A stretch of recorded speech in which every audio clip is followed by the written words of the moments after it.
Okay, so Be'ezras Hashem, we are continuing with the standalone shirim on individual tzaddikim and their particular mahalchim in Avodas Hashem, and some of the chidushim and the novelties that come out of their writings. We started with Rav Aaron Halevi of Straselia and his understanding of dimyon, or inauthenticity, as an opening into actual Avodas Hashem. We spoke about Rav Tzadok HaKohen Melublin and his unique perspective and description of what it means to learn Kabbalah, what it means to encounter godliness within one's own mind. And then yesterday was meant to be teachings on the Komar Rebbe and his particular relationship with suffering, which is unique, as we're going to see. But unlike the typical model in which, I have an idea and I want to just share Torah very quickly, so I share and I try and speed it up as quick as possible and put everything in, irrespective of whether it's going to be fully understood or not. And that was going to be what I was going to do with the Komarno Rebbe also. But something happened with learning the words of the Komarno that really pushed me away from that mahalach and pushed me to the place that we're at right now. The Heilige Komarno are writings that I've been studying for some time and always wanting to speak out this particular Nakuda of the Komarno Rebbe.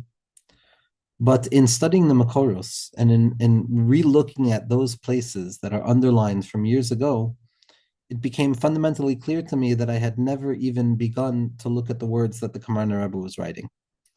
And Haraya is that the tendency at that moment was to share simply ideas about the Komarno Rebbe in a natural kind of sheer-like environment, which would have expressed itself beautifully and dissipated as quickly as the next idea came on. The fact that when studying the writings of the Komarno Rebbe, and I'm just reflecting on an inner process, that when studying the writings of the Komarno Rebbe yesterday, it became fundamentally clear that there's no possible way to try and convey what I would like to try and convey through the words of the Komarno Rebbe in one shir, or even two shirim. And maybe we'll split it up into three shirim was kind of the first thought that I had. And instead of trying to give a quick shir, I paused and I didn't give a shir, and I took out a piece of paper, which I haven't done in some time, and I arranged some of the ideas to properly try and draw out the light of the Heilige Komarno Rebbe.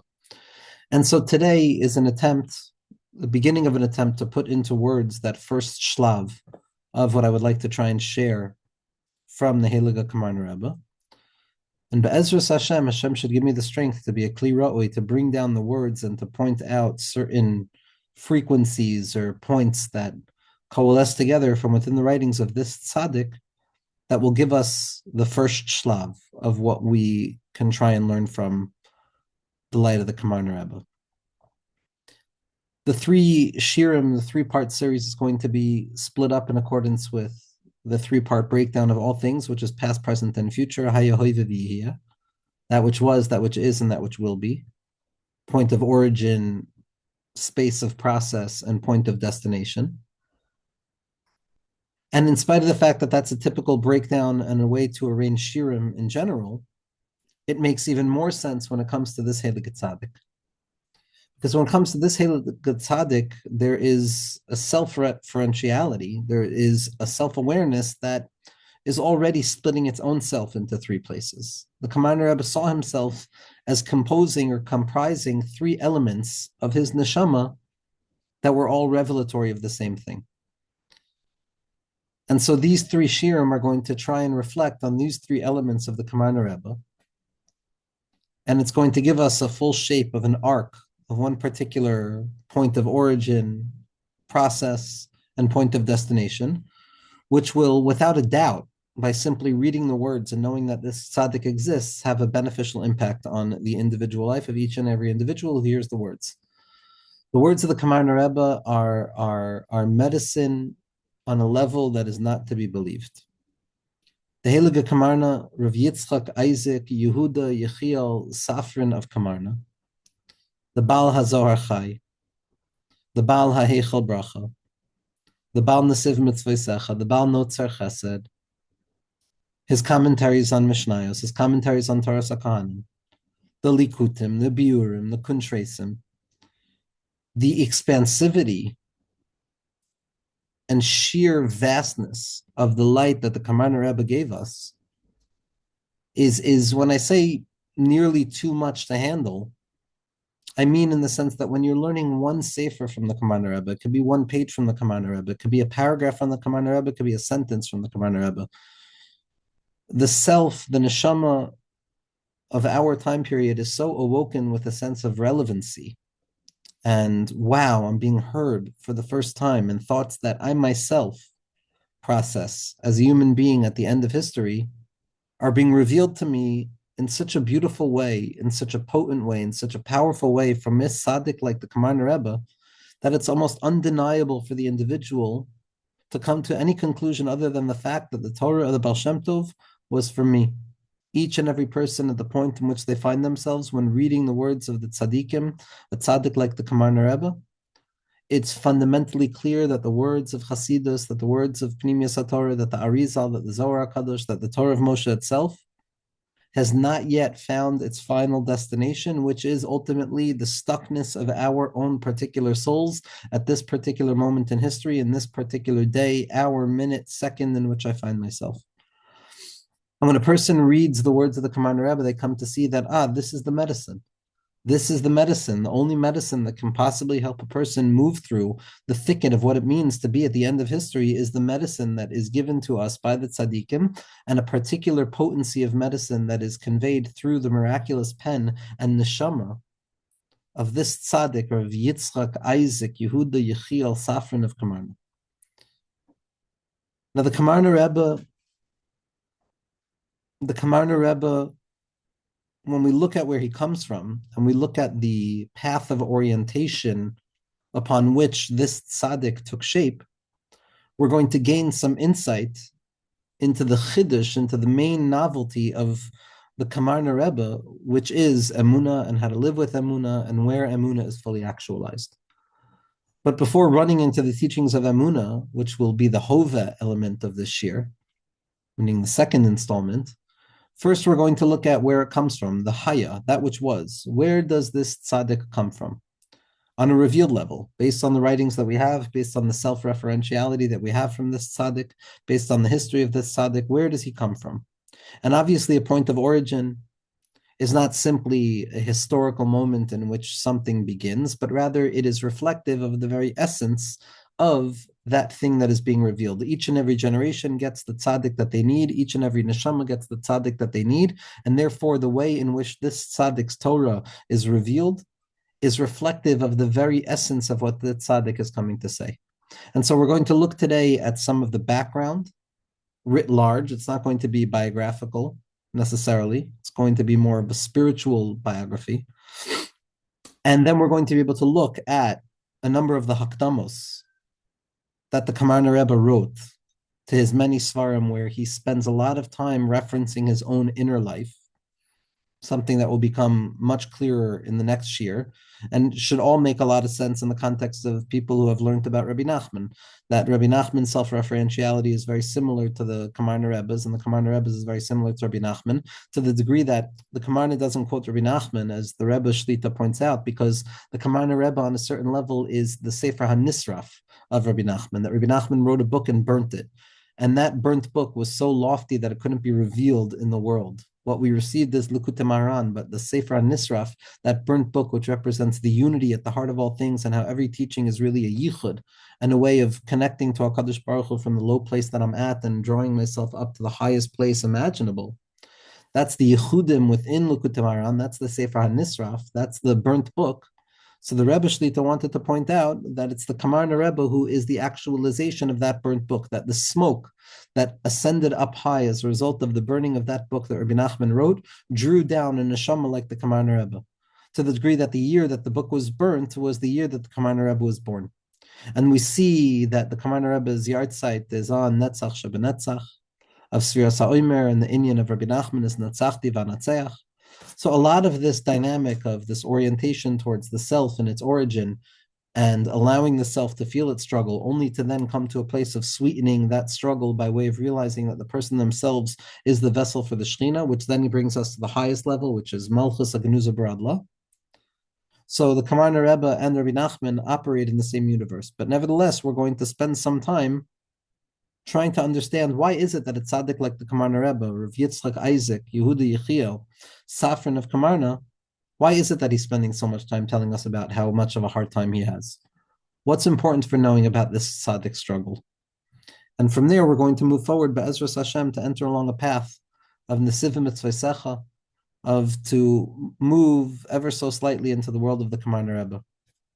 I heard from Rav Elchanan Nir, Shlita, that in his base medrash, in his yeshiva, what they say is Kol Atzmosai Komarno. Kol Atzmosai Komarno, that all of my bones scream out, Kol Atzmosai Tomarno, Hashem Mikamocha, as David HaMelech says. But the joke here is that Kol Atzmosai Komarno, that there's a certain Torah, there's Torah that speaks to the mind, there's Torah that speaks to the heart, there's Torah that speaks to the body, there's Torah that speaks to being above, there's Torah that speaks to being below, there's Torah that speaks of Gan Eden, and there's Torah that speaks of Gehenna. But a Torah that's kolal all of the experiences, a Torah that makes space for each and every one of the marks along the journey of the soul and its awareness of itself. So, Kol Atzmosai Komarno, nobody like the Komarno Rebbe goes and gives this full comprehensive picture of the emotional valances of a person who is starting at the very bottom, aware of the fact that they're at the very bottom, but slowly but surely riding the waves that are taking shape at the very bottom, and witnessing, actively witnessing how those waves that are taking shape at the very, very bottom are in truth just the beginning of a new surge that is going to slowly grow into a tidal wave that goes higher and higher and higher to the realms of heights that could not have been imagined, specifically because of the low place that it started. And in this place of Bittul Muchatas, in this place of Malchus, in this place of understanding what Emunah actually is and what Mashiach is and what we need to be doing, it's Kol Atzmosai Komarno. Nobody like the Komar Rebbe brings us into that place. Now, we said that we're speaking Hayahoiva V'Yihya, what composes the name of HaKadosh Baruch Hu. So the Komar Rebbe already identifies that he is expressing the three-part nature of revelation, to the degree that his name and his neshama expresses itself according to three names. Yitzchak Eizik. Eizik is the translation of Yitzchak. Yehuda and Yechiel. Three Yuds. Three Yuds. Yitzchak, Yehuda, Yechiel, which represent the shape of this neshama. We know that the shame is the essence. The name of the individual carries their essence, and as we're going to see, the Komar Rebbe quotes in his introduction to Megillah Esther, in the first introduction, he quotes the name of the Baal Shem Tov, that each and every person has to make a yichud out of their name in this world.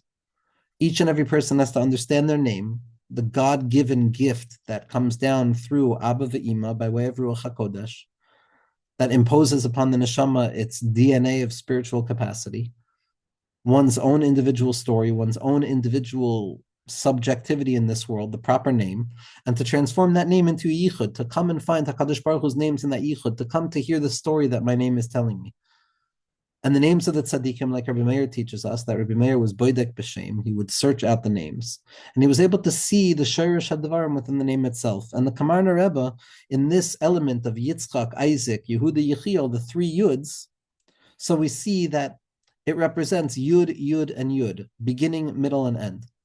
Now, the Eitz Chaim points out, based on the Zohar HaKadosh, that in truth, every Yud, even the most irreducible point of ink, the dio itself that is being inscribed, can be split into a three-part breakdown, the beginning point of it, the middle point of it, and the end point of it.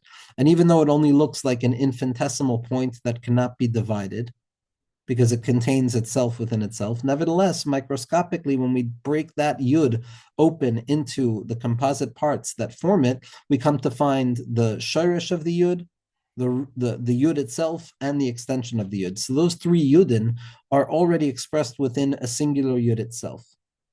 And so the Komarno Rebbe is a singular yud. The Komarno Rebbe is coming to be Megillah, the light of bittul muchletes, the light of drawing chachma into bina. And not stopping at Bina, God forbid, not stopping in the sense of self, not stopping in the self-awareness, not stopping in the perpetual stuckness upon witnessing the inner process of one's own self taking shape in front of their own eyes. Not to stop at Bina, but to go all the way up to Chachma. Not only to have tefillin of Rashi, but to have tefillin of Rabbeinu Tam, to go into a place of chachma. That's the whole tachlis of what the Komarno is teaching us, to go from malchus, from suffering, up to bina, which is the hamtaka of that suffering, the awareness that Hashem is with me in my suffering.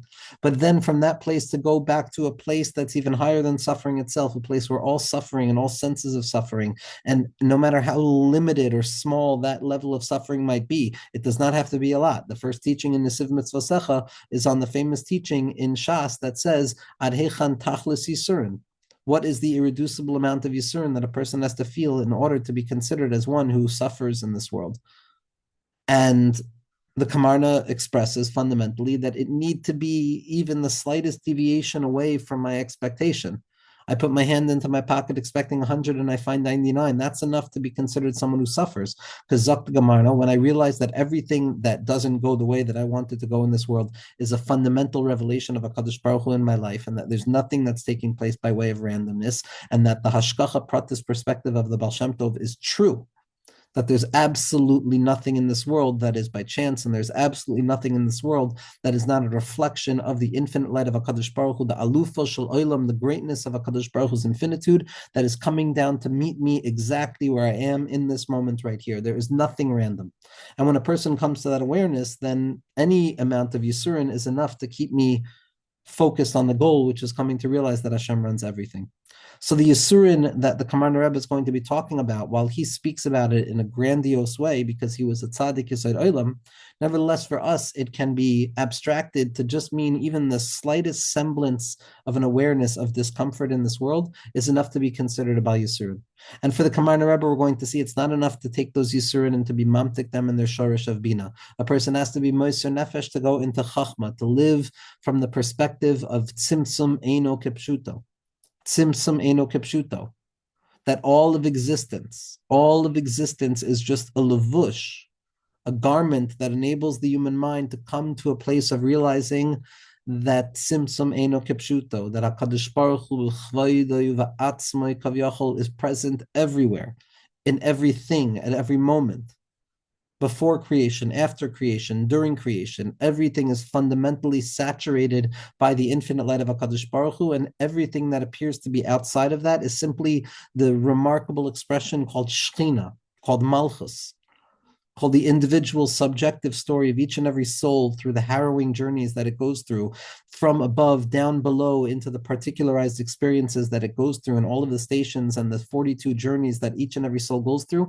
All of that is the Shechina revealing the infinite light of HaKadosh Baruch Hu down here to pick up all of the broken pieces and elevate all of those things that are still not elevated, to fix that which needs to be fixed, to complete the job, to go down to that place of absolute concealment itself, where a person is forced to experience that moment of emptiness, God forbid, and then to go all the way up, not just to the Shirish and Bina, but back into Chachma itself, back into Panemius of Chachma, back into the Reshad Lois Yada, into the secret of the Tainug of Atik and the Sha'ashuei Emunah that a person has the ability to uncover more and more of every single time our mind tarries away from Yichud. Every moment of Pirud is just another opportunity to be mityached myself with a deeper awareness. The Tachlis is Chachma, the Tachlis is the Tefillin of Rabbeinu Tam. But the way that we get there in the writings of the Komarno is going to be very unique. And it's rooted in his particular name, in the particular mission revealed by his name, Yitzchak, Eizik, Yehuda, Yechiel. These three Yuds, which are really reflective of a singular Yud. These three Yuds, Zak the Heilige Komarno, we have a very interesting hakdama to understanding the Komarno's life. The version I have is the Megillah Starim, but it's also printed in Imre Kodesh from Komarno as well. So it's not just this Mosada of Cook edition, but this is the autobiography, the spiritual autobiography of the Hasagos and the dreams that the Komarno Rebbe had. And the Komarno Rebbe speaks already about what his soul is, where his soul comes from, why his soul has been forced to kind of undergo so many gilgulim and so many times of being chased, and why his soul is uniquely suited to be Meshamesh, all of the true tzaddikim of his generation. The Komarno went to all of the tzaddikim. He had one Rebbe, one tzaddik that he drew everything from, but he went to everybody. He went to the Noam Elimelech. He went to the Rapchitzer. He was Mukosher to the Rizhiner. He was Mukosher to his Shver, but he was ultimately most Mukosher to his uncle, the Heilige Zidichover, of Tzvi Hirsch of Zidichov, the Bala Teres Tzvi, the Sar HaZohar, as we're going to see. The Komar Rebbe talks about the process in which a soul comes down and the place that a soul comes from. Then he tells an interesting story about what happened the Seder night that he went to see the Chozeh Lublin. The Chozeh Lublin showed a tremendous amount of kavod by giving the Zroa Kadsho from the Seder plate to the Komar Rebbe, multiple times giving and taking, until finally the Komar Rebbe was able to receive it. And this is the lashon that the Komar Rebbe is writing, and this is what we're going to see just in order to understand the name of the Komar Rebbe. Those three Yuds of Yitzchak, Eizik, Yehuda, and Yechiel. So Zok the Heilige Komarno in Megillah Starim Ois Yud Aleph. So he says, I also had the merit to see the Chozeh on Pesach. And when I was 6 years old, I went with my father to celebrate Pesach by the Chozeh Lublin. And I saw numerous profound things. I saw Ruach HaKodesh, tremendous levels of spiritual growth, and Mesiras Nefesh taking shape to the degree that he was burning with a real spiritual fire. And on the second day of the second night of Pesach, after the story of the Haggadah, the Chozeh took the Zroa from the Ka'ara, and he handed it out to me 3 times, taking his hand back each and every time, giving and taking, giving and taking, giving and taking. He didn't want to let go of it until he looked with his Ruach HaKodesh and he saw the source of my soul, and he gave it to me with respect and fear, as was his way. And I understood the Hevanti Kavnaso, I understood the intention of the Chozeh Lublin in the secret of the root of my soul, which is Zroa Hashem al min niglesa. The arm of HaKadosh Baruch Hu Kavyachol is outstretched upon he who he chooses to outstretch it upon, meaning to say that this is a big neshama. Zak the Heilige Komarno. Ubeshloisha Yudin Elu. These 3 times that the Rebbe took his hand and pulled it back represents 3 Yudin. And the secret of these 3 Yuds is going to be the culmination of the pasuk Yaram V'Nisa V'Gava Ma'od. That pasuk in Yeshaya is what the Arizal takes to describe the final birurim.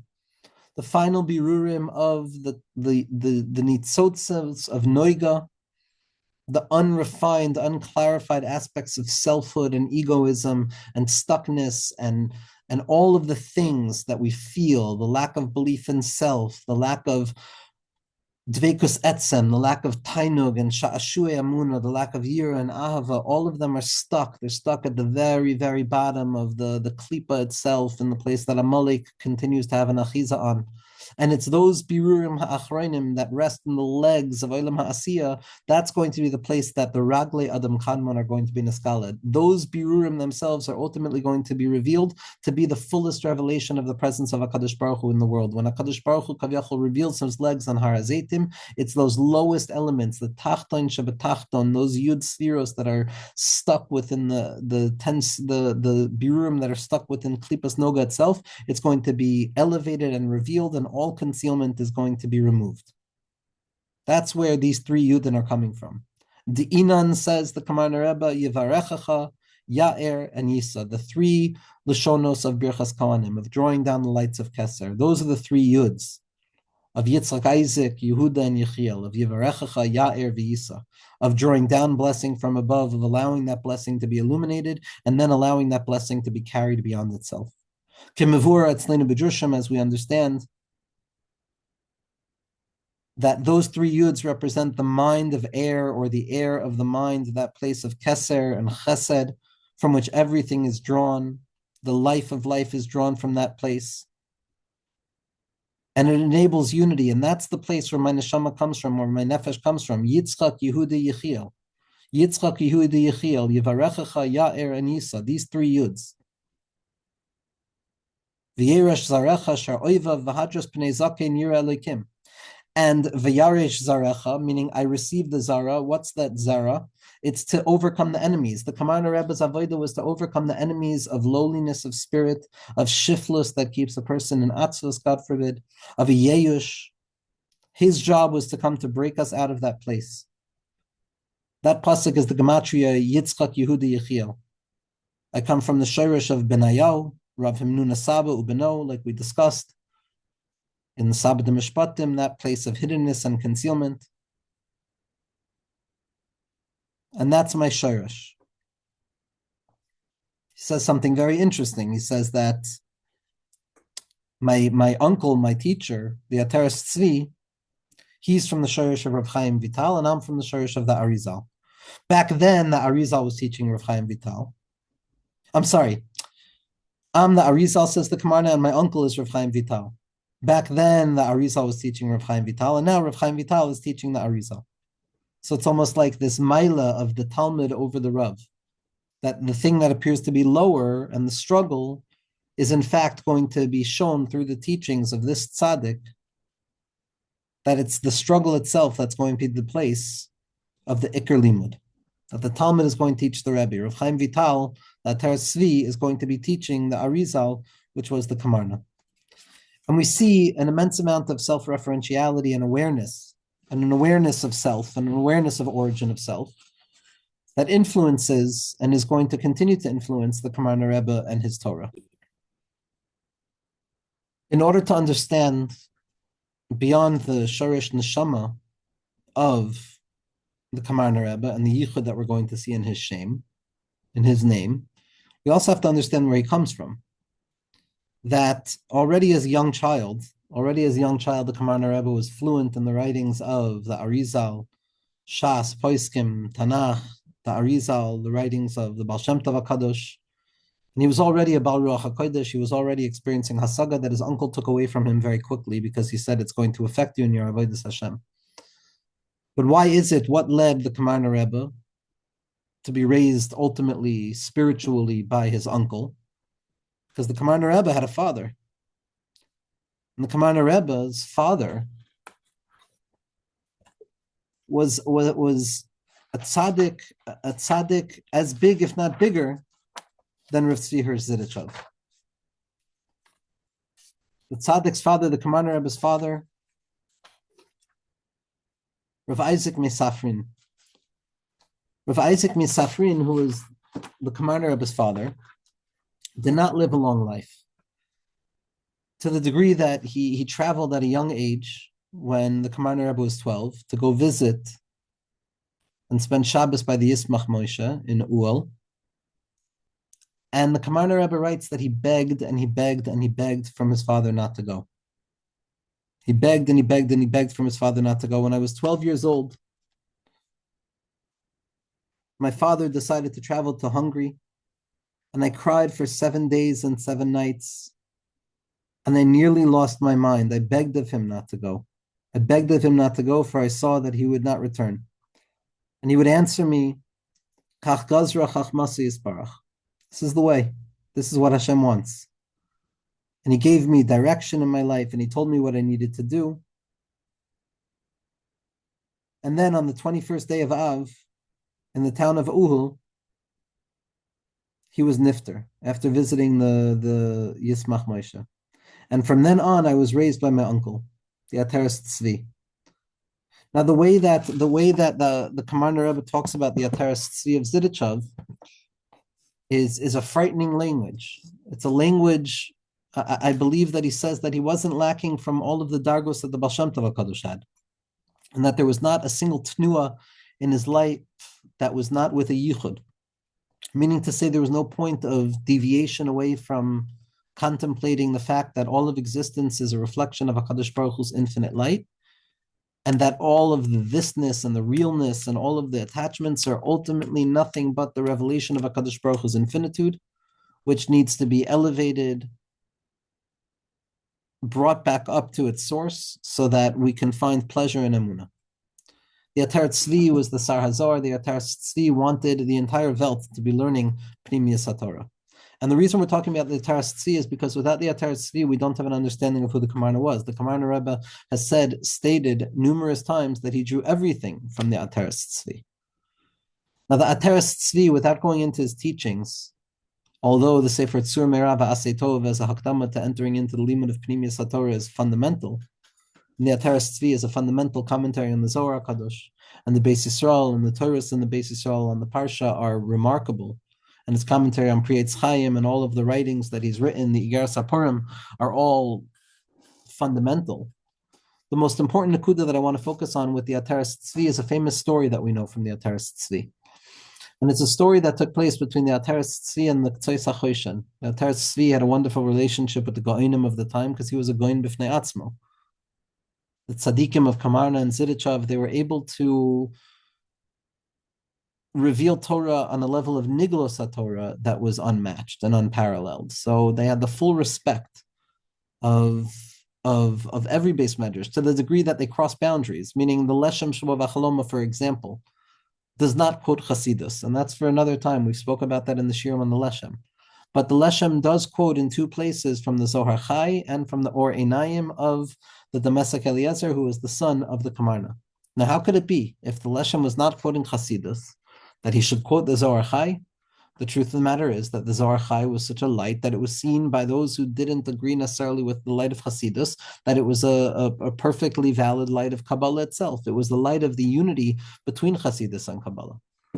And so Ataras Tzvi had a wonderful relationship with the Goinim and the geniuses of the time. And the Ktsois HaChoshen, the story goes, asks the question as to why is it that we're allowed to do what we're doing? How could it be that Hasidus takes the depth of secrets and the depths of unity and the circles of illumination that operate in the highest levels of divine presence, so to speak, and it's being drawn down for the masses, it's being drawn down in such a unrefined way.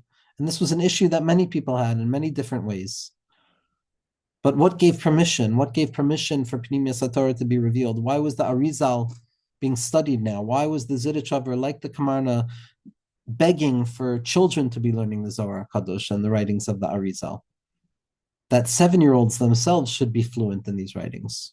What was Achshir Dare? What made it something that became worthy of revelation without the concealment that it was typically stuck in? And the answer that the Zidichaver gives to the Ktsois HaChoshen, and it's brought in the name of the Baal HaTanya also, and Rabbi Nachman has a similar teaching, but ultimately it's the Zidichaver who we know it most from, is that when the child of the king is dying, the king will do anything he can to search for the medicine, that's going to save the child. And no matter what, no matter how expensive that medicine is going to be, if it can perhaps give life back to that child who's sick, so then there's nothing in the world that the king wouldn't do. And lo and behold, it becomes apparent to the king that there's one medicine that might help, and it's a medicine that can only be made from the ground up gem that's found crested at the very tip of the crown of the king. The most valuable gem available, the secret of secrets, the Ginzei HaMelech. Immediately, without fail, without pause, the king gives the gem over to his wise men, and they grind it and they make it into a medicine.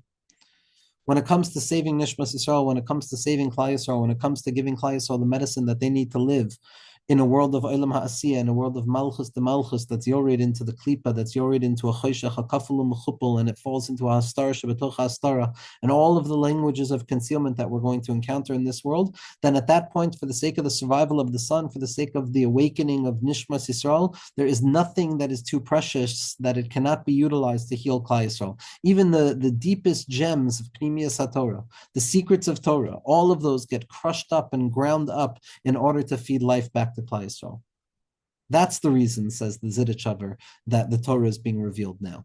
It's not because we're worthy, it's because Adarabah, we're unworthy, and there's no way to break free from our unworthiness without the lights of this Torah. They claim to the Zidichav, and they said, how can you be saying that everybody should be learning? You have to be tahor in order to learn Pnimiyas HaTorah. The Zidichav said very earnestly, I know, but how can you be tahor without learning Pnimiyas HaTorah? Meaning to say, how can you relinquish yourself from the shame-induced stuckness without a Torah that shatters the notion of shame-induced stuckness? How can one come to accept themselves fully without a Torah that conveys to themselves the ability to accept themselves fully? How can one come to believe in the radical presence of God in their life in spite of the fact that they don't have God in their life, without the teachings that show a person that God is always in their life, even if they don't have God in their life? A person needs the medicine. A person needs the medicine of Pnimius HaTorah, and that was what drove the Beis Medrash of Zidichov. It was not a desire to have a full grasp of the Zohar HaKadosh. It was not a desire to understand Pnimius HaTorah. Adarabah, Ipcha Mastaber, in Komarno, in Zidichov, what they would do is they would learn until they understood fundamentally that they didn't know, and then they would get up and then they would close the book. That the only purpose of the learning ultimately was Torah and Limud Lishma, which was the Shem Dveikus to HaKadosh Baruch Hu within the Osios themselves, to be Mamtik Dinim, to go from smallness into greatness, and to find the endlessness and the expansivity of the neshama when it finds itself in the place that it wants to be, the light of the Torah, the light of tefillah, the light of simplicity, the light of joy, the light of connectivity, the light of goodness, the light of love, the light of positive judgments on others, the light of open eyes, the light of generosity, and the light of just smoothness and ease. That in that place, that's the tachlis of learning Torah. But the motivating factor was an awareness of the sickness. It was an awareness of the shver matzah, the shver matzav. It was a shver matzav. There was eis lasos lashem hifru sorasecha. And Zidichov and Komarno come and they give us the arizal in a way that it's not frightening anymore. But it also doesn't deny the pratim of the arizal. The Komar Rebbe goes into the pratim of the arizal. The Komar Rebbe goes into the details upon the details of the sugyos. But in the end of the day, it's not frightening, it's loving, because every sugya is just reminding you that wherever you are is where you can uncover the infinite light of HaKadosh Baruch Hu, and that Alufa Shal Olam is with you everywhere, because it's Chachma, and Chachma is Bittul B'Metzias. The Komarno Rebbe died at the age of 68, which is a pella for what he gave us. He should have lived thousands of years. And it was like he did. It was a burnt book. But the Komarno Rebbe died at the age of 68, and we know that 68 is the gematria of halal. It's the void, it's emptiness, it's death, it's that which appears to be lower than low, below that which is below, the malchus of malchus that's yored down not only into the lowest place, but the lowest of the lowest place, etc. And it's specifically there that the Komarno Rebbe descended down. And it's specifically there that the Komarno Rebbe came to be mahapech, the halal into Chaim, because Samech Ches 68 is also the gematria of Chaim. And in his dream diary at a very early age, he's making diyunim on this number, on 68, on Chaim, on Sach and Chas. And so we see that the Komarno Rebbe's Torah is ultimately about going down into that halal of the tzimtzum of Malchus in its exposure to the ego and all of its very, very, very delicate and often painful, emotionally painful attunement to itself in this world. And the perpetual struggle that one has with trying to figure out the motivations that they're operating with. This is the Torah of the Komarno Rebbe. And so, to go on to the next point, Be'ezras Hashem, we see that in order to understand the Komarno Rebbe, we have to understand Ateres Tzvi of Zidichov, of knowing that the Gilui of Pnimius HaTorah in our generation is so that we have a fighting chance, not because we're deserving, but so that we have a fighting chance of Emunah. And if a person has a fighting chance of Emunah, then they Memela have the ability of experiencing anything, because with Emunah you have everything. Emunah is the lowest of all levels that holds all levels. But nevertheless, if we're meant to be found in that low place, and if that's l'chadchila, to a certain degree, in order to get to that high place, so then there had to be a tzaddik who was willing to express to us what it's like in that place. We all know in our own minds what it's like in that place. But had we not had a tzaddik telling us what it's like in that place, and knowing that the tzaddikim went through it also, we wouldn't be able to imagine that the things we go through are still functioning within the place of unity. The feelings of marashchayra and distance and daga and all of the different worries and struggles and egoisms, we would have never believed in our wildest dreams that a person can still be makusher to Emunah Tahora in a place like that. Comes along the Komarno Rebbe and says, no, I'm going to show you a Torah of Yisurin Shel Ahava, of inner Yisurin Shel Ahava, of conflict of self with self, in orientation to the outside of self by way of the self, that he's going to show us a path, he's going to give us a teaching. And this path that the Komarno Rebbe gives us is the path of Yitzchak Avinu. The Komarno Rebbe says, it's an amazing lashon, which I saw yesterday, where it's clear that if the Komarno Rebbe is referring to himself as rooted in his name, which is Yitzchak, Eizik, Yehuda, Yechiel, Clearly, Yitzchak is going to bear more of an import. Yitzchak is going to represent more of a potency of his expression, especially because he chose the name Eizik, and that's the name that he went by. So listen to what the Komar Rebbe says in Zohar Chai, Chelik Aleph, Kuf Tzadi Hey Amud Aleph. Asher Adam Shemeitzim Atzmo Ka'afar. Praiseworthy is the individual who allows themselves to become the dust that they are. Shahakol Yirmasuhu, that everything should feel as if it's crushing the person. V'hiyeh ke'askupa tachtona shahakol dashin bo mamish. And a person should be like the lowest level that everybody is walking upon. And a person is not going to feel any of this as a result of the intensity of light and vitality and connection to godliness that is shining in his broken and destitute heart in that moment, to the point that a person does not feel anything whatsoever. And this is what I answered to my tzaddik, to my teacher, Rav Asher Meirapshitz, the son of Rav Naftali Rapshitzer.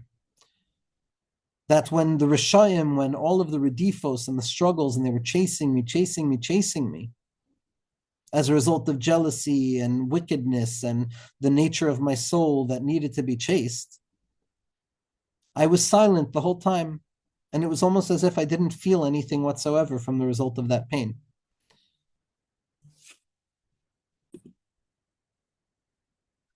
It continues, and I was silent, and I kemat wasn't moved. And the tzaddik asked me, when he saw me, he says, I see that your face is shining. How could it be? How could your face still be shining? And I answered him, HaKadosh Baruch Hu mat'imani me'oro hamatok ad she'eneni margish klal. That HaKadosh Baruch Hu has enabled me to taste of that sweet light to the degree that I don't feel any of it whatsoever.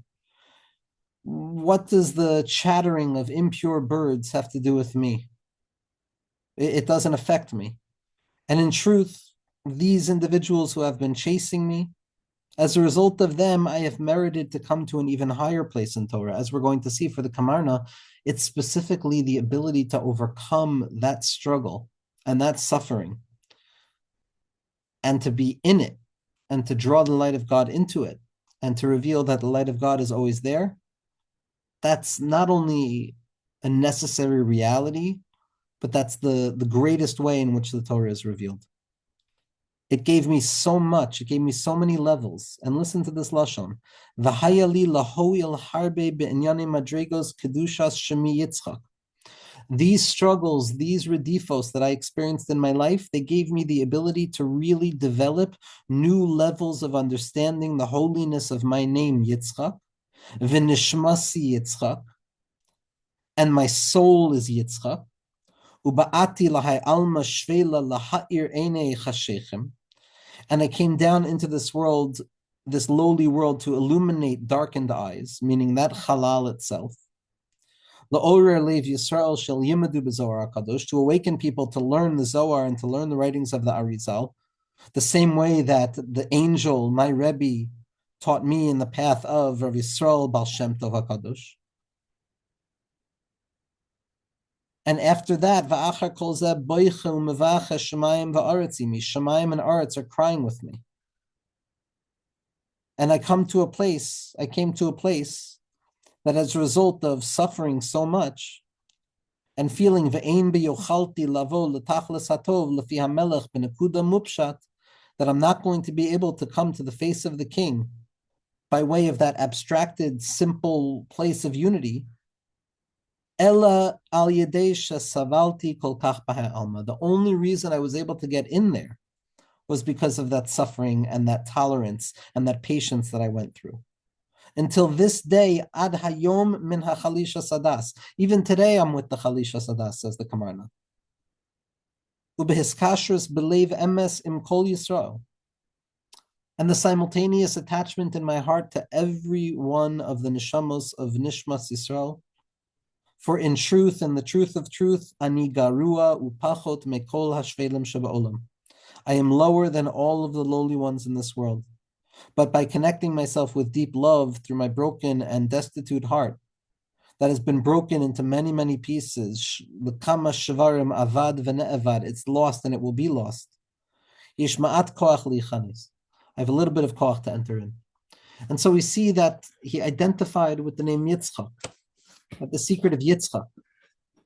The secret of Yitzchak is the place in which the Komar Rebbe is going to see his main role. We see this also in the second Hakdama to Nesiv Mitzvosecha. In the second Hakdama to Nesiv Mitzvosecha, I'm sorry, it's not the second Hakdama to Nesiv Mitzvosecha, it's the first Nesiv Emunah. So the way that the tzaddik starts off, and again, we're still on the Yitzchak point, before we even go into the yichud of his shame. Shvil Rishon in Nesiv Emunah reads as follows: Vayizra Yitzchak ba'eretz hahi. And Yitzchak planted in that field. Planting is the element of Emunah, Zeh Seder Zra'im, meaning to say Yitzchak uncovered Emunah. What is the Emunah of Yitzchak? Liyeda sheyesh Eloikai or in soif matzli umemala kalalman. To know that there is the infinite light of HaKadosh Baruch Hu that is present and that it saturates all worlds. Echsar kol almin, it surrounds all worlds. V'leis esar paniminei, and there is no place devoid of him. V'atam chaya es kulam, and to come to the awareness that you, HaKadosh Baruch Hu, are giving life to everything in the secret of Yitzchak, in the secret of Tchias HaMesim, and the bracha of Gevurus that comes from Yitzchak, in the secret of Ketz Chai, that Yitzchak is dead and alive at once, and that Tischak Liyom Acharon, that laughter of the last day, of transforming the lowest into the sight of the highest. Atam chaya es kulam, umegadel umashpia lehem meimei hachesed. Yitzchak's avoid is to realize that you set up the field to be planted and then draw down the watery depths of chesed, that HaKadosh Baruch Hu is mashpia chesed. The goal is never Yitzchak alone. The goal is Avram, the light of Avram being revealed within Yitzchak. The chesed keil kol hayom, the light of lights, the or ein sof. Mamish, the hasag of or ein sof mamish. To give them strength, to give them vitality, so that they can stand and guard their existence. And v'yimtza b'shana hahi, in that year, Yitzchak found remarkable growth, as we've said in the name of Rav Simcha Bunim and Rav Yosef Cairo and the neshama of the Nesiv Mitzvosecha. The Komarno had a deep hiskashrus to the Beis Yosef, who saved his neshama numerous times, as he tells in his mysterious tales. And the Beis Yosef also has this teaching in Magid Me'esharim that when it comes to Yitzchak Avinu, and Avimelech wanted to make a treaty with Yitzchak because of the growth and the exponential growth, it says, Re'ei Re'inu, we have truly seen a doubled language of vision. But by Avram Avinu, who's chesed, it's only a singular language. Why? Because by chesed, by Avram, it's clear where the blessing comes from, where the growth comes from, where the overflow comes from. But when it comes to Yitzchak, which is theoretically tzimtzum and gevura and limitation, why is it that there should be exponential growth? Only when you take a double take and you look deep down into the depth of what Yitzchak truly represents, you come to find how it, in truth, like the Komar Rebbe said in Zohar Chai, that I come to understand the secret and the shirish of Yitzchak, which is hamtakas hadinim, taking all of the difficulty and bringing it all the way back, not only to Bina, but all the way to Chachma. Shesham nitztayru kol hamatzias l'rakia v'kelim, v'yavarechu Hashem me'abrachos v'shchina al rosh kol nishmas Yisrael. So the Komar Rebbe is hinting to a remarkable side that everything in this world takes shape by way of congealment. That it starts off as a refined light, and then it gets revealed, and it congeals itself a little bit as a result of that symptom, until the congealment of that light becomes the grasp of what we feel is actual congealment. The secret that all of the vessels, all of limitation is nothing other than the thickness of light, which means that if you descend down deep enough into the inner interiority of the vessels and the gevuros, in the secret of mi yamalel gevuros Hashem, that you have the depth of wisdom and bina to descend down into the gevuros of Hashem, then yashmiya kol tehilaso. Then a person will open up their ear and they'll be able to hear the praise of HaKadosh Baruch Hu that's coming from that place, of drawing chachma and unity of HaKadosh Baruch Hu down into every moment of Bina, where it's no longer the Bina mindset and the separation mindset that is going to be the motivating factor, but rather that's just going to be a levush of the truest thing, which is that everything is fine and everything is good and everything is light and everything is menucha and everything is infinite and everything is or ein sof kavyachol kekoidem hat simsum kein la'achar hat simsum, and that simsum eina kipshuto, and that the or ein sof is present for each and every person to taste. And in that place, a person develops a confidence and a calmness and a comfort that I can do this. I can do this. I can taste HaKadosh Baruch Hu in this world. I can feel that's this light. And so, again, we're looking at the Komarno Rebbe's identification as himself as this lowly, destitute spirit, one that struggles for every ounce of Avodas Hashem. when that pushes and pushes against hopelessness and pushes against sadness and pushes against despondency, again, on the levels that we can't begin to understand what it means for a tzaddik on that level, but we know what it means for us. These are words that are familiar. These are synonyms. These ring true in the ears of the modern subject and the postmodern subject and the postmodern subject, to the degree that now we're just post-traumatic subjects. There's a light here that is a post-traumatic light. It's an awareness that there's a profound light, but the only way towards it is to come to terms with the yisurin of what it means to be separate from HaKadosh Baruch Hu. And it's for that reason, because this is going to be the very vehicle in which the light of HaKadosh Baruch Hu's true power is revealed, the light of Malchus that goes all the way up, Malchus begins to become personal, because each and every person is Shechina, each and every person is Malchus, which means that the journeys of each and every soul, especially the soul of a tzaddik, is reflective of the true nature in which a person is going to grasp the infinite light. And so this is where the autobiographical sense of the Komarno is coming from. He's telling us that each and every person is the process of Malchus and the Shechina descending down into exile. And our experience is Shechinta Begalusa. And our sense of discomfort and the Machshava Zaros is Shechinta Begalusa. And all of the anxiety and the doubting and the ruminations and all of the stuff, all of those, everything that a person struggles with, all of it is Shechina taking shape within the territory of dispersion and separation, and all of the intensity of it, and all of the heat of it, and all of the pain of it, and all of the intense pleasure of it. It's simply the journey of Malchus revealing itself to the lowest imaginable place in order to elevate the lowest possible refinement that needs to be elevated, so that things can finally go all the way up to the place that they need to go to.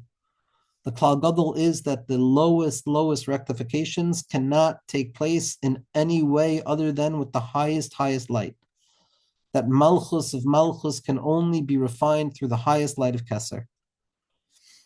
Zak the Heilige Rebbe in his introduction to Nesiv Mitzvah Secha Hakdamas HaMachaber, which I've heard from someone who heard from the Rebbe Shlita A gave shirim on Nesiv Mitzvah Secha, which Be'ezras Hashem will learn together, and that sefer is so kedai.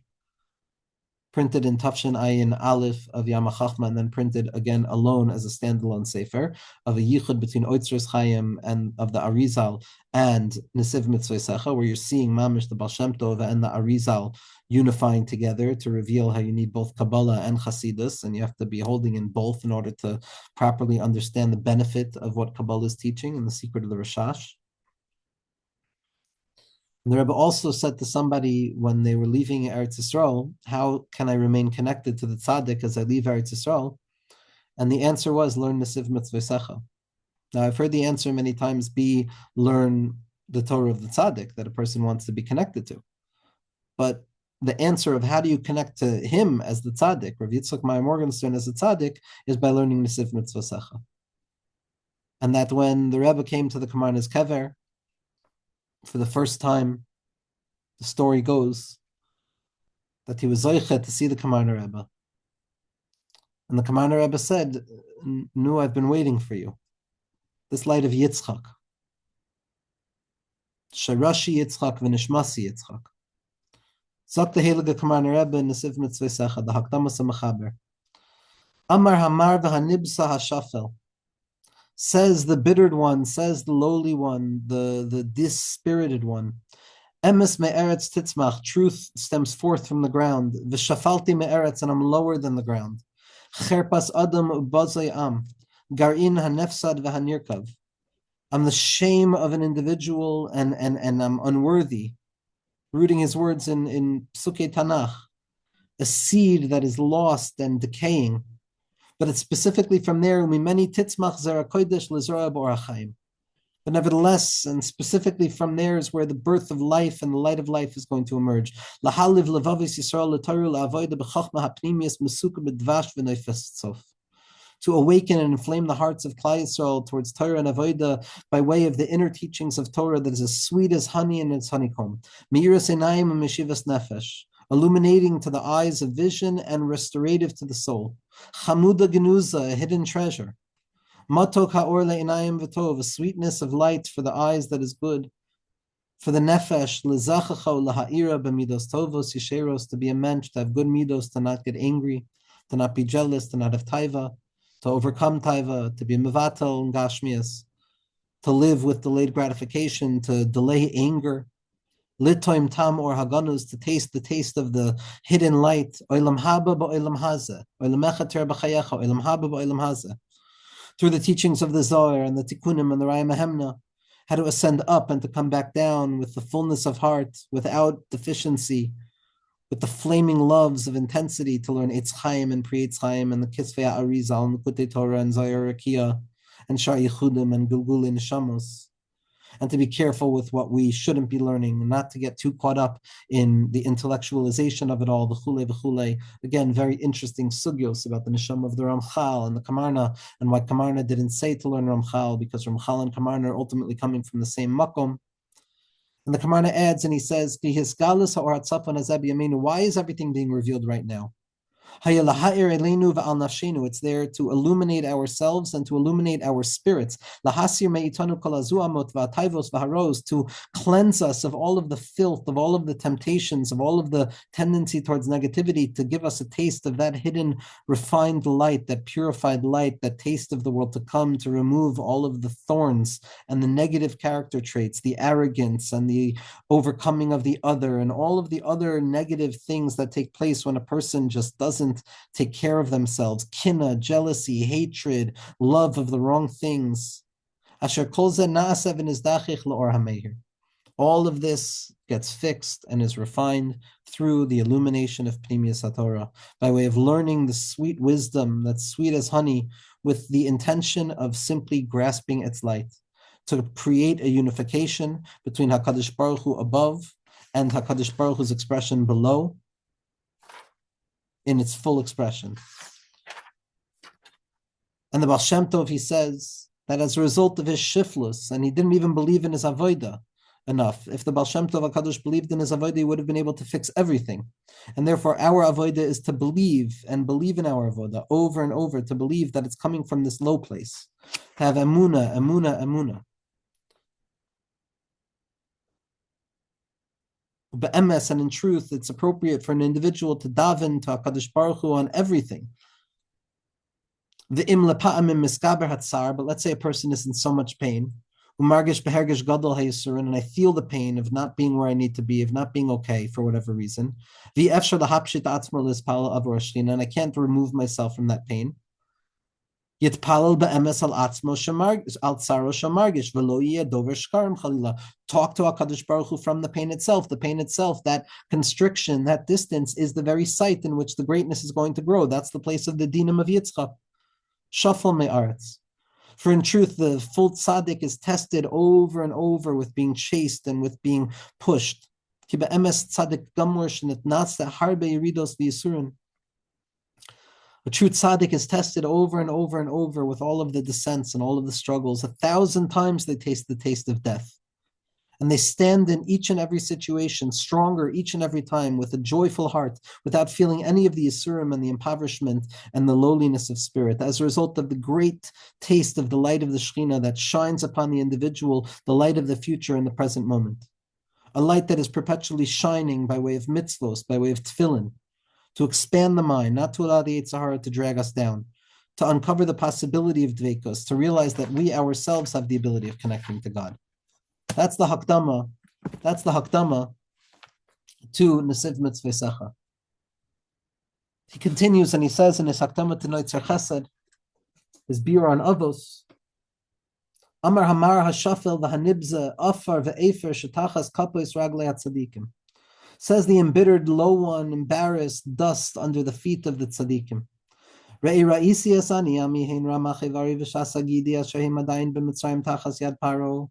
seen the suffering of my nation, which are my 248 limbs and my 365 sinews that continue to be under the shibud of Mitzrayim, under the ownership of Paro. My body is not yet in my rishus. And I have searched myself out, and I've come to find there's not even a single part of myself that is not affected or freed from the natural tendency of selfhood. No fixedness, no freedom. Still filled with deficiency, still deficient from fullness. But I said to myself, Amarti belibi, when am I going to allow myself also to become a house that can be fixed for the light of HaKadosh Baruch Hu? To make myself into a home where HaKadosh Baruch Hu could rest in the Ziv HaShechina, Bilvavi Mishkan Evne. Because anybody who has a mum, they can't come close. And so I took insight into myself and I said, I'm going to learn the Torah Lishma for love of God, for fear of God, and I'm going to connect to Him that way. And this is the entire purpose of each and every person. And I grasped so much through the difficult suffering and through being with the true tzaddikim. And perhaps somebody will benefit as a result of this. And then he goes on to say something incredible. He says, by contemplating his own suffering and the experiences of smallness that he went through, he wanted to write a Sefer of Musar. He wanted to give a guidebook as to how a person should move beyond the problems in this world. And he says as follows, I wanted to really write Allah belibi lichtov Sefer Hayira al derech Aleph Beis v'chazarti bi. I wanted to write like an encyclopedic work on Midos, but I had second thoughts. Why? Ki ra'isi shesefer Musar I efshar leva'er ella al yom echad.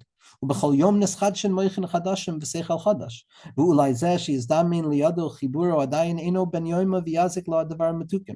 כי חיילי הנפש כל מתוק מר לו כל דבר טוב רע לו. על כן חזרתי בו ליעשי דברי על מוסרי חז"ל מסכת אבוס נאמר ברוח הקודש לדור ודור. He said, I wanted to write a book about how a person can deal with their midos, but the truth of the matter is that any book that's written about how a human being can find calmness in this world with midos tovos is only going to be reasonable for one day, because each and every day has its own way of dealing with it. Each and every day has its own struggle. Each and every day has its own breakthrough. Each and every day has its own clarification. Each and every day has its own working through. And it could be that someone will find this book that was written for that day and they'll be operating on another day and it's not going to work for them. And therefore, I'm going to root my words in the words of Avos.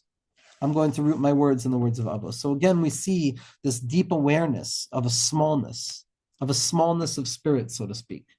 Not, God forbid, a smallness of spirit that's a tzemrachenkeit. Not, God forbid, something that is depressive in nature, but a full-on encounter with the fact that I don't feel what I need to be feeling right now. I'm not okay right now. I don't feel okay internally.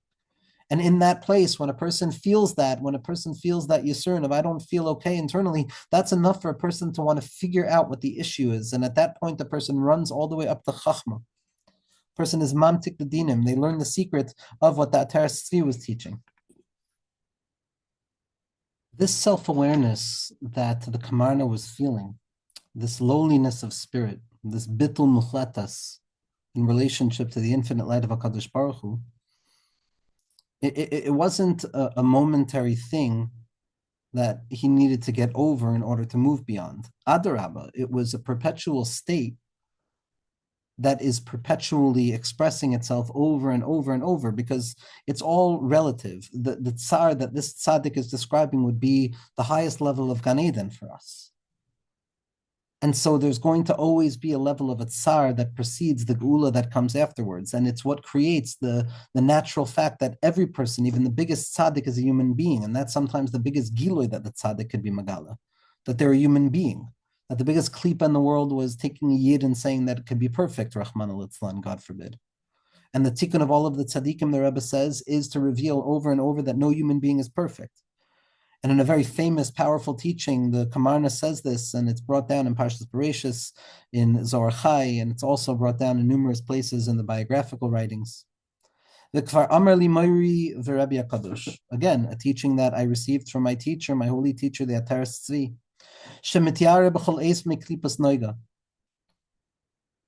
That I'm always afraid, says the Ataras Tzvi, that I'm stuck in klipas noiga, that I'm stuck in that in-between gray area of doing things for myself and being stuck in my all-too-human tendencies and never having even begun to do something for the sake of HaKadosh Baruch Hu. Because even the slightest gesture and movement that is not done for the sake of HaKadosh Baruch Hu has enough to throw a person down into that net. And then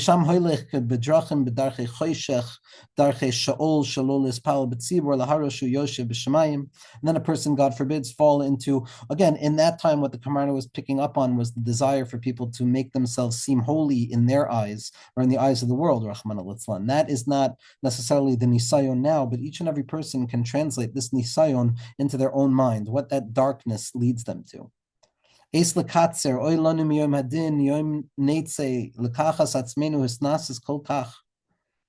hard time where we have to take upon ourselves to fight against this emptiness of avodah, that HaKadosh Baruch Hu should allow us to taste of the sweet light of the Baal Shem Tov HaKadosh, to be the afar underneath the feet of the true tzaddikim. Yisrael ben Elazar, the secret of the light of the Baal Shem Tov, whose path we will walk in the dust of until the coming of Mashiach.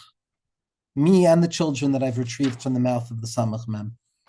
And then the Komarno is doubling down on the fact that it's okay to feel that one is stuck in Nova. It's okay to feel that one is not yet there. That's a perpetual process.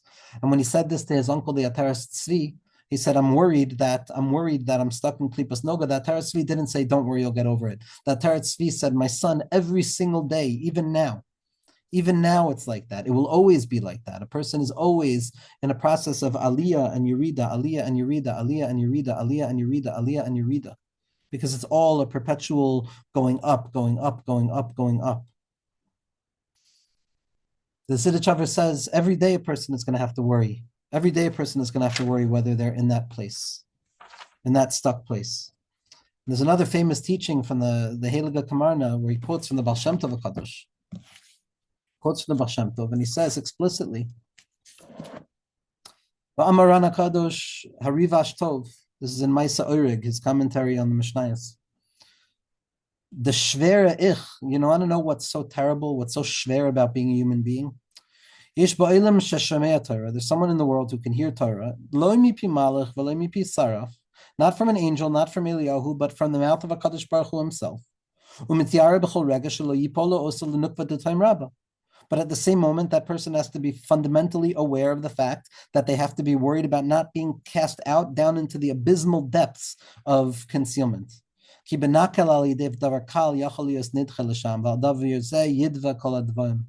hard, it's a shver zach. And a person has to always have the secret of the shofel, to reveal with hachna, havdalah, and hamtaka that I don't have anything, that I'm efes hamuchlat. He talks, the Komar Rebbe talks over here also about the petir of his son, Rahman al-Itzlan, his son, Rav Alexander ben Gittel, who he said was a big or. He says a teaching in the name of his son over here. A very powerful teaching. A person should always be low in their eyes, and a person should always have a contrite spirit and bittul. And we should always look at each day as if it's the day that we have to do what we have to do, and we have to daven to HaKadosh Baruch Hu to have Emunah. V'amar al zeh b'ni hachaviv Marino Arav Alexander ben Gittel zeicha lebracha. Shavisi Hashem lenegdi tamid. What does it mean to place God in front of me always? The word neged means in opposition to me as well, that I should perpetually be in a state where I'm placing the name of HaKadosh Baruch Hu in front of me and realizing that it is still menegdi. It is still in opposition to me because I'm still not fully there. I'm still not aligned with the Shem Havaya. She'adayin lo hasagti hashlemus, that I haven't grabbed the whole thing yet. Lios Hashem omid le'enai. The name is not rooted in front of my eyes, for I perpetually am aware of the fact that I'm mechusser and that I don't have the fullness of the shame and that it's in a state of opposition against me. And with this, when a person has that, then a person can trust kimimini bal emot, that I'll always have it in front of me, because somebody who feels in their mind that they've completed themselves, it's very easy for them to fall. But with the shiflus, hanefesh, and the ruach, because in truth, each and every person is the pachos shebepsuchim kamoini hayom. Pachos shebepsuchim kamoini hayom. Pachos shebepsuchim kamoini hayom. Pachos shebepsuchim. Each and every one of us has to see ourselves as the lowest of the low, as the lowest one, as the one who's sitting at the end of the table. Not because we're bad, but because what are we? Who are we? We're nothing. We're nothing. We're nothing. We're nothing. We have nothing. And if I can receive the light of HaKadosh Baruch Hu, and I can love another Yid, and I can learn Torah, the pachos kamoni, pachos shebepsuchim, then everyone else can. And a person like that is mesugel to understand Torah. This is the light that's being revealed. This is the light that's being revealed in the light of the Komar Rebbe. The Torah of the Komar Rebbe, which is a light that's coming to fix everything.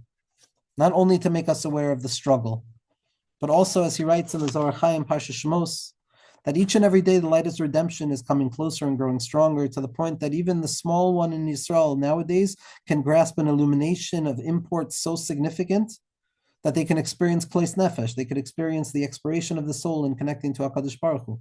And that which would have taken an immense amount of time, 1,000 fasts in order to grasp in the past, can be grasped by even the smallest of the small if they have the simple desire to awaken themselves to just remove a little bit of the pleasures of this worldliness and to taste the pleasures of the next world, of It was never like this before.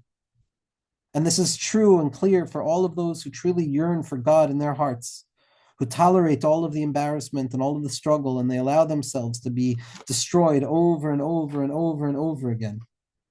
Because at the same point, as easy as it's getting, the difficulties are getting stronger. And just as the light of Mashiach is getting stronger each and every day with a profound illumination, it's knocking on the ankle, so too, it's knocking on the heel rather, so too, there's a strengthening of the negativity and the brazen ones, and Eruv Rav, and all of that concealment and that self-doubt. And it's almost impossible to find those who can still find the strength. There's very little left. Tamidei hatzadikim chasidim tahirim. Tamidei hatzadikim chasidim tahirim. He saw himself as a chassid of Baal Shem Tov HaKadosh. Chizku v'amtzu achai. Strengthen yourselves. Find courage, my brothers. B'Torah u'b'sodoseha u'b'tfila. In the Torah, in her secrets, and in tfila. La'asos ha'mitzvos b'or mufla. To engage in mitzvos with a profound light. L'mala mitam v'das simcha atzuma, profound joy. L'davik atzma b'tzadikei hador ba'ava aza ki kulam kedoshim. Al tira ve'al tehayr. Don't think, don't be bothered, don't be afraid of the concealment, and don't be afraid of the fact that things are not going the way you need them to go. Because suddenly Hashem is going to appear. The Yeshua is going to come, says the Baal HaZorachai. This is the avodah for a person to perpetually feel themselves in this place and to be mahapech that Yerida immediately into a place of an aliyah. To end this week, I want to look finally at the two introductions of the Komar Rebbe to his commentary on the Megillah. And in these places, we see just a profound recognition of this lowly state, of the conscious awareness of the lowly state, not as a state that's separate and apart from godliness, God forbid, but rather as the place in which the light of godliness is cultivated at its most potent form, as we're going to see in the next year about the secret of Emunah, and alufa shel olam b'chol tnua. And it's only with that awareness that we can lean into the fact that, okay, so if we know that alufa shel olam is in b'chol tnua, so then I can tolerate the difficulty a little bit more. And so Zok, the heilige Komar Rebbe, in the first Hakdama, this is Bepeh Kodesh Medaber, this is him conveying the words. It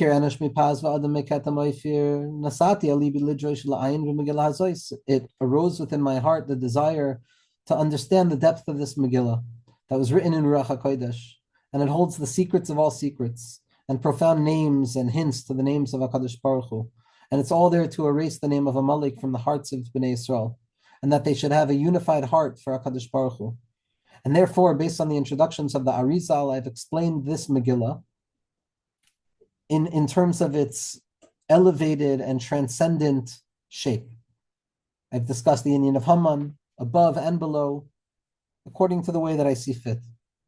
And a person shouldn't think that this has been done so quickly, that this book was written in 30 days, that it's something new that just appeared. And a person should say, no, that this is just the speedy writer writing, and why should we look at the Chidushim? Don't make that mistake to think that. Don't think that way. Because until I was 20, by the age of 20, I had still not written a single chiddush in Torah. Hein benigla, hein benister, revealed, concealed. I didn't have the strength. I didn't have the strength, and nor was my mind strong enough. All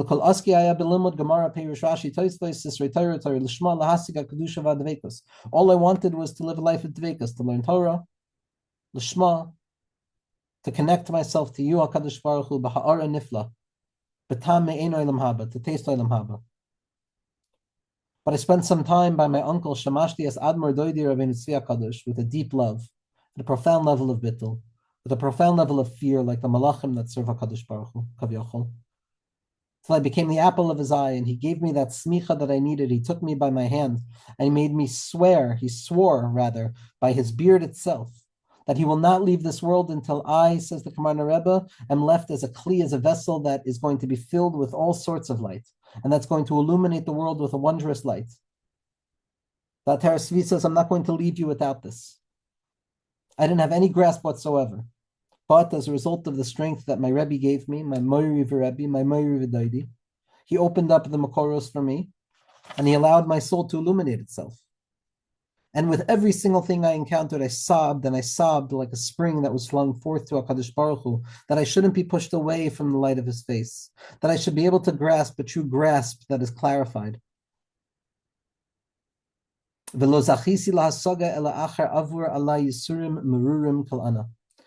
wasn't zoicha to anything until I had gone through this path of bitter suffering.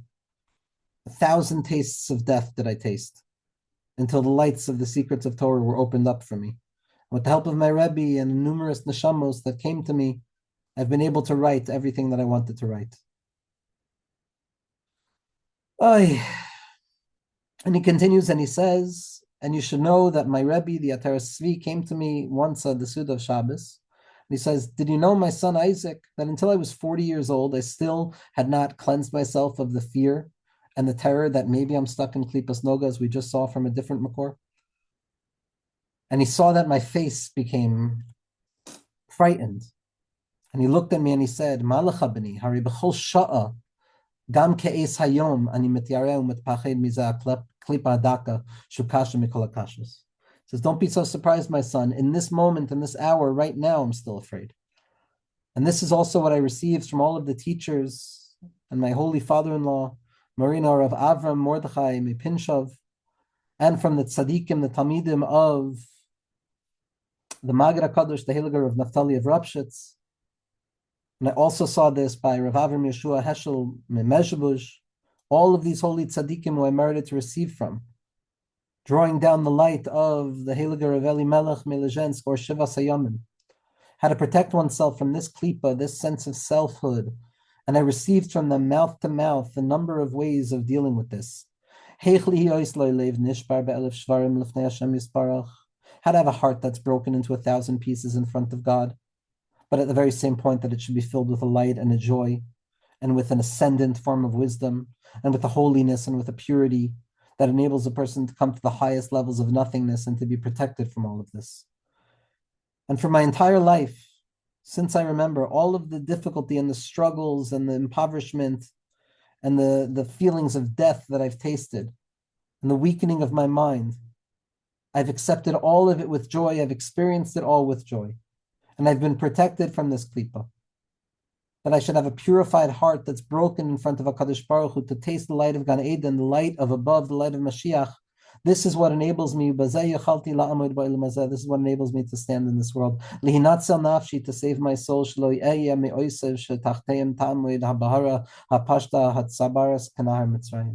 Not to be one whose avodah becomes, God forbid, the blemishes of tzara'as. Birach Rahman Amari da Alma, and blessed is God, creator of the world, Shehitzil Nafsi Miad Melech Mitzrayim, who saved my soul from Melech Mitzrayim. As we saw in the Hakdamat to Noitzer Chesed, he says that my entire body, my Rama, Chevarim, V'Shasagidi are under the Avdus of Paro. And over here he's saying that Baruch Rahman Amari da Alma, Shehitzil Nafsi Miad Melech Mitzrayim, in the element that B'chol Yom V'Yom, B'chol Dor V'Dor, and really B'chol Yom V'Yom, Tzarech Leros is Hatzmo Ki Ilu Yatzim Mitzrayim. And I found the only place that I can find comfort in the Torah, and he's given me the secrets and the depths of secrets, besvilus, meriris, merurim, by way of tolerating the bitterness of the bitter, by sweetening the bitter and the bitter, kimarim heim, because the waters were bitter, mitam eitzmar, but it's the secret of the hamtakas hadinim b'sharashim, the element of Yitzchak, which is the sweetening of the bitter by way of the bitter itself, v'yim teku hamayim, lanu l'chol Yisrael, for me and for all of Klal Yisrael. And I referred to this teaching as Kasam Oifir, the Sefer, Hitziva Lanu Maran Harav Eliki Rav Yisrael Baal Shem Tov, that the Baal Shem Tov commanded us, Shekol Echad Yimtze Yichud Shem B'Shmo, that HaKadosh Baruch Hu gives us the ability to find a yichud of his name and our name. What is our mission? How am I being miyached Shem Shemayim?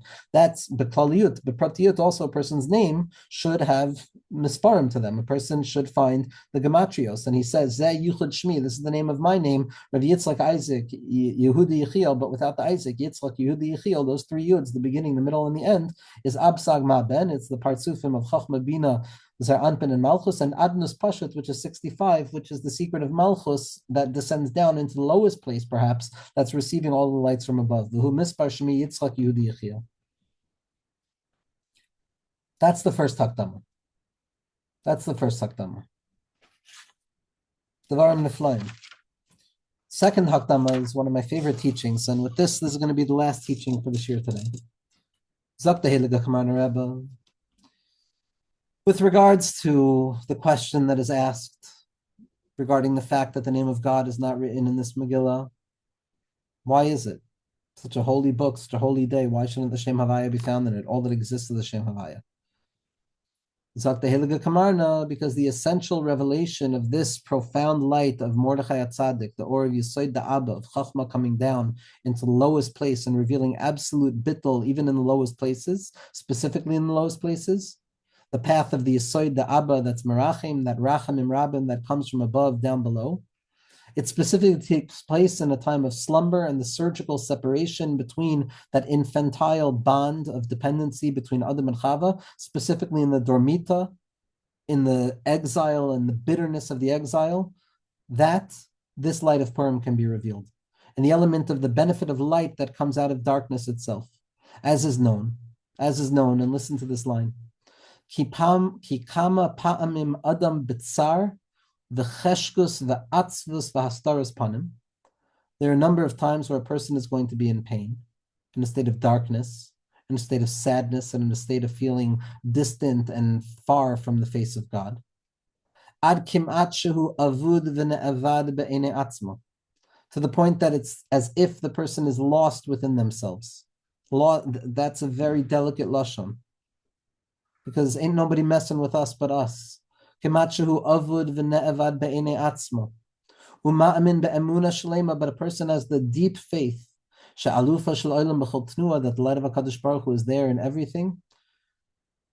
Ki be'es ha'cheshkus v'ha'astara, because in the moments of darkness and concealment, ro'in l'mala l'mi'ata poina l'milibcha poina be'emunah shlema. What they're looking for from above is, where does your heart go to? Who do you turn towards with deep faith? And suddenly, just like that, the master comes into the chamber, Hashem reveals himself, and a profound light is illuminated, an or mufla b'chayus alikus, with the vitality of godliness, to the point that I don't even know anymore anything at all. The person ascends upwards with a level of divine and spiritual bliss that's higher than what they could have ever imagined. Like my uncle taught me, like my uncle, the Ataras Tzvi, as we see, this is all rooted in the Ataras Tzvi. Haisa tohu v'hu v'choshech. Pasuk says the world was tohu v'hu v'choshech. Uberega, Yeshuas Hashem karafayim. But the redemption of God comes in an instant, even before an instant. Take it from Yad Mamish. Yihi or v'yihi or. It was light, let there be light.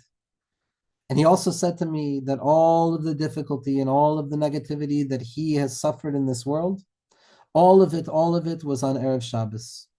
Meaning to say the element of Erev Shabbos to hint to the fact that all difficulty is just in preparation for the light that's about to come. Commensurate with the incoming light is going to be the hargasha of the difficulty. Because in truth, in measure to the bittul and the self-nullification and the darkness and the concealment that I feel on Erev Shabbos, so too is going to be the level of clarity and illumination and brilliance on Shabbos. Erev Shabbos, Erev Yom Tov. The language of Erev is not happenstance. It's an arvus, it's a chashkus shel Shabbos v'Yom Tov. It's a darkening of that light. But it's specifically from there that the light comes out. And this light provides with it a profound pleasure, the element of Mordechai. It extends itself outwards to every level, the highest pathways, the light of Shabbos itself.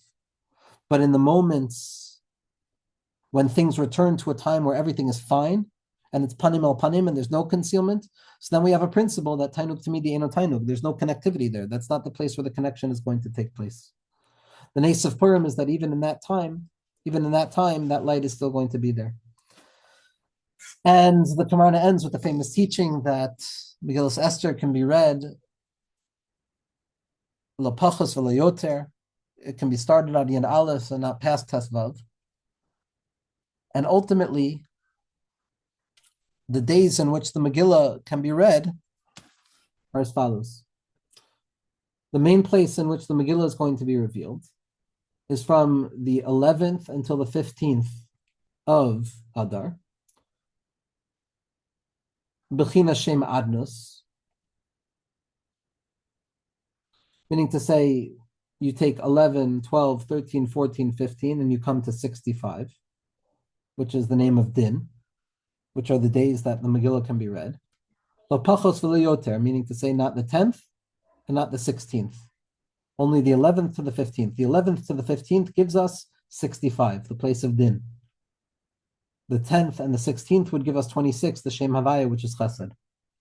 So what we see then is very simply that the light of the Megillah can only be read on days of severity and Din, and they can't be read on days of revelation and clarity, because it's specifically in that place that HaKadosh Baruch Hu is going to reveal the depths of light. The depths of light.